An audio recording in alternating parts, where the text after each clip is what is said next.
ఏ మాటకి ఆ మాట చెప్పాలి. అప్పటి కాలంలో ఫుడ్ ఎంత హెల్తీయో అండ్ చేసుకోవడం కూడా అంతే క్విక్‌గా అయిపోయేదంట. అయితే ఈరోజు నేను చూపెట్టే చికెన్ కర్రీ వచ్చేసి ఒక 3 జనరేషన్ బ్యాక్‌ది. అయితే చికెన్ మనం అంటే ఇప్పుడు డైరెక్ట్‌గా తీసుకొస్తున్నాము. అప్పట్లో చికెన్ మొత్తం క్లీన్ చేసిన తర్వాత మంచిగా కాల్చుకునేది. ఇప్పుడు కూడా కొన్ని కొన్ని ప్లేసెస్‌లో కాల్చిస్తున్నారు. సో, అది ఆప్షనల్. మనకు నచ్చితే మనం కాల్చేసి ఇస్తారు. లేకపోతే నార్మల్‌గానే ఇచ్చేస్తారు. సో, నేను కాల్చిన చికెన్‌ని ఒక 1 కేజీ తీసుకున్నాను. అందులో అన్ని ఇంగ్రీడియెంట్స్ అంటే అల్లం వెల్లిగడ్డ పేస్ట్, ఉప్పు, కారం, పసుపు, ధనియాల పొడి, కొంచెం గరం మసాలా, 2 పావుల ఆయిల్ వేసేసి అండ్ కొంచెం పెరుగు కలుపుకున్నాను. So, పెరుగనేది optional.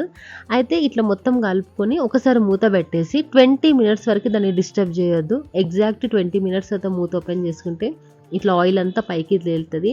ఆయిల్ పైకి తేలినప్పుడు పర్ఫెక్ట్‌గా అయినట్టు కర్రీ. చాలా బాగుండే టేస్ట్. ఇన్ని రోజులు చికెన్ కర్రీ ఏదైతే తిన్నానో దానికి దీనికి చాలా డిఫరెంట్ ఉంది. మీరు కూడా మీ ఇంట్లో ఒకసారి